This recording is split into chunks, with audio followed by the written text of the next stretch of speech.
Assalamu alaikum students. I hope you all are fine. Stay safe at home and keep social distancing. Okay, आज के lecture की तरफ आते हैं। आज के लेक्चर में हम लोगों ने ओस्मो रेगुलेशन को डिटेल से पढ़ना है। फर्स्ट लेक्चर में हमने ओस्मो रेगुलेशन को उसका थोड़ा सा कॉन्सेप्ट देख लिया था कि ओस्मो रेगुलेशन क्या है, उसकी डेफिनेशन देख ली थी। आज हम लोगों ने उसको डिटेल से पढ़ना है कि एक्चुअली ओस्मो रेगुलेशन किस तरह से होती है, ये मैकेनिज्म जो है वो किस तरह से हो रहा होता है। ठीक है, तो नेक्स्ट स्लाइड की तरफ मूव करते हैं। ओके, जो ओस्मो रेगुलेशन में आपका फर्स्ट टॉपिक है that is all about water relations of cell. ठीक है, कि वाटर इट्स मीन आप लोगों ने पहले भी पढ़ा होगा कि मैंने आपको उस दिन बताया था पिछले लेक्चर के अंदर।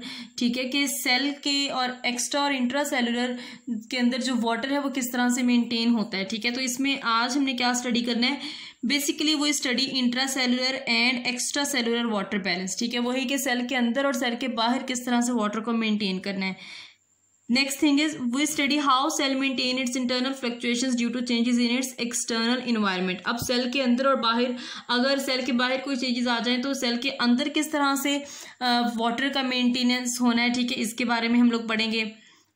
नेक्स्ट क्या हमने पढ़ना है, generally cell has defined quantity of water in relation to salts to perform its functions. अच्छा, इसमें एक आप लोगों को बात पहले से पता है कि वाटर जो है the act as a universal solvent. ठीक है, कि वाटर क्या है, यूनिवर्सल सॉल्वेंट है। अब किस तरह से, अब देखिए कि हमारी बॉडी के अंदर, हमारे सेल्स के अंदर, ठीक है, सॉल्ट्स भी प्रेजेंट होते हैं। ठीक है, अब सॉल्ट्स की प्रेजेंस की वजह से there must be a water. ठीक है, डेफिनेटली वाटर होगा तो सॉल्ट्स की कंसंट्रेशन मेंटेन होगी, क्योंकि वाटर को हमने कहा कि this is the universal solvent. तो सॉल्ट्स को डिजोल्व करने के लिए, उसकी सॉल्ट्स की कंसंट्रेशन को मेंटेन करने के लिए हमारे पास वाटर की भी एक स्टेबल क्वांटिटी होना जरूरी है सेल्स के अंदर। ठीक है, इसी वजह से लिखा हुआ है कि सेल्स के अंदर डिफाइंड क्वांटिटी ऑफ वाटर होती है इन रिलेशन टू सॉल्ट्स। ठीक है, जितनी मतलब सॉल्ट्स की क्वांटिटी होती है उतनी वाटर की भी होनी चाहिए, ताकि दोनों का आपस में बैलेंस हो सके और सेल का जो फंक्शन है वो प्रॉपरली हो सके।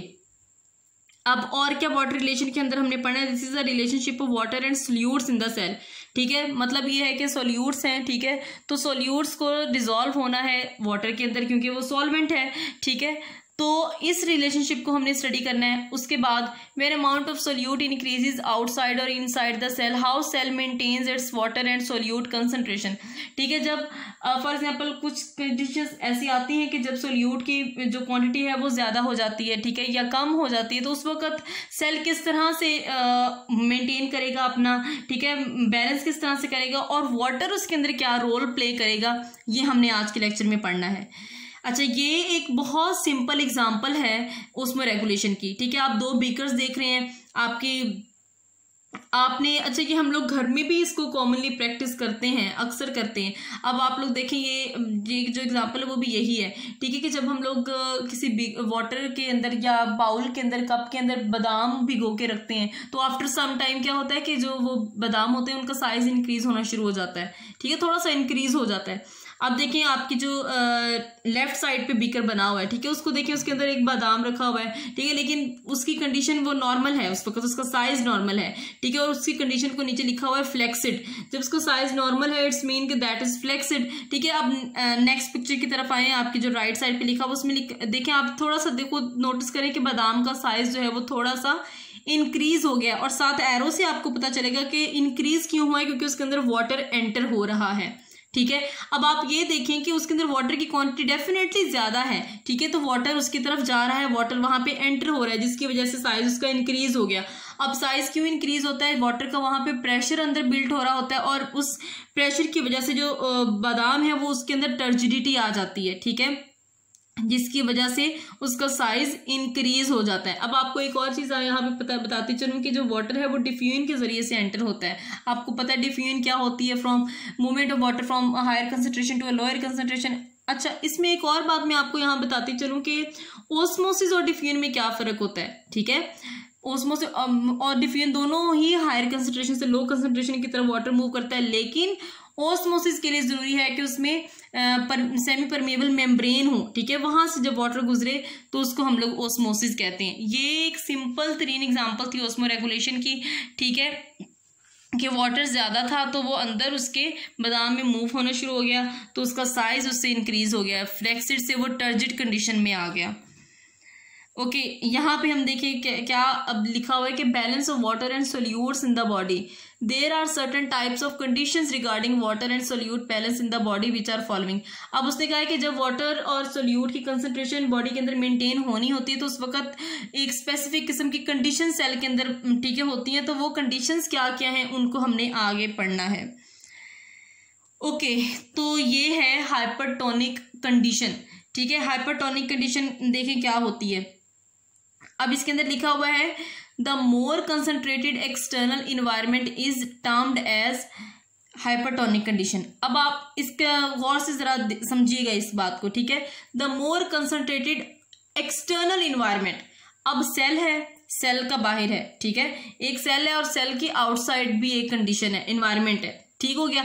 जब एक्सटर्नल इन्वायरमेंट के अंदर सोल्यूट की कंसंट्रेशन ज्यादा हो जाएगी, ठीक है, गौर से सुनिएगा, जब एक्सटर्नल इन्वायरमेंट के अंदर सॉल्यूट्स की कंसंट्रेशन ज्यादा हो जाएगी तो उस वक्त क्या होगा, वाटर जो होगा सेल के अंदर वो बाहर की तरफ मूव करना शुरू कर देगा।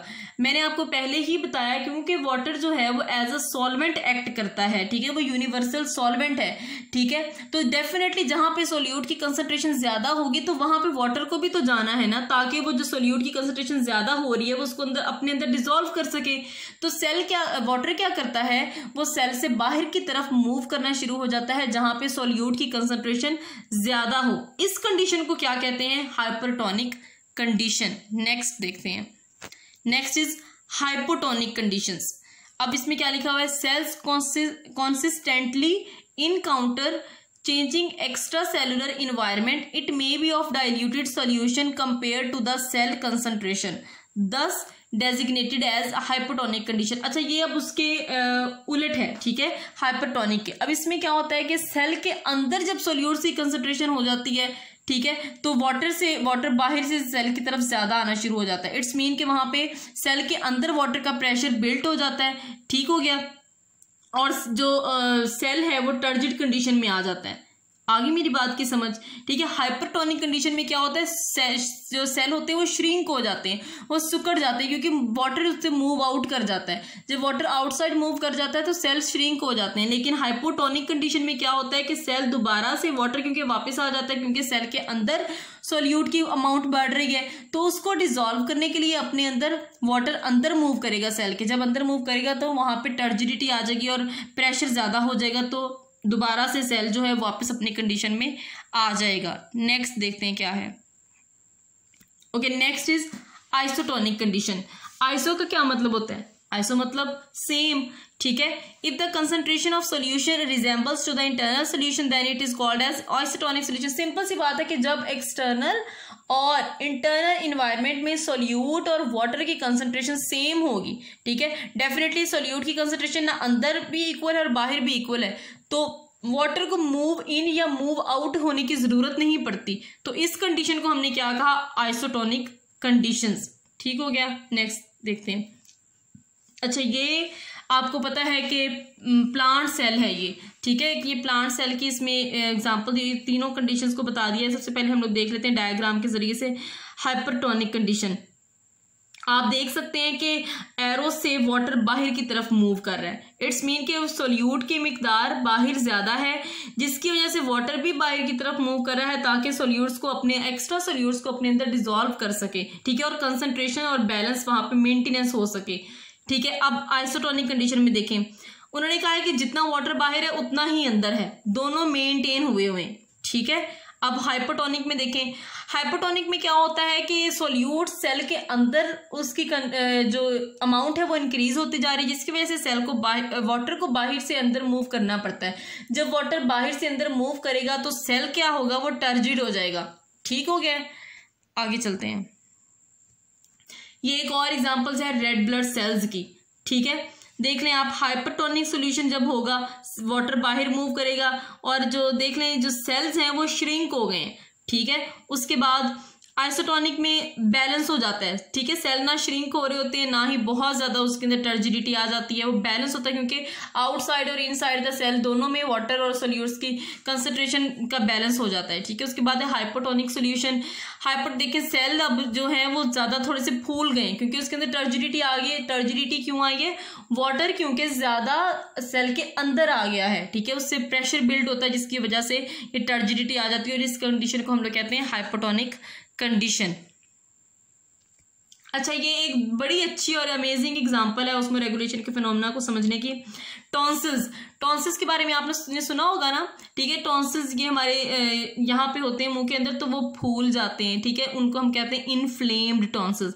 ये देखिए एक तरफ नॉर्मल टॉन्सिल्स और एक तरफ इन्फ्लेम्ड टॉन्सिल्स होते हैं। अब होता पता क्या है, ये फूलते क्यों है, ठीक है।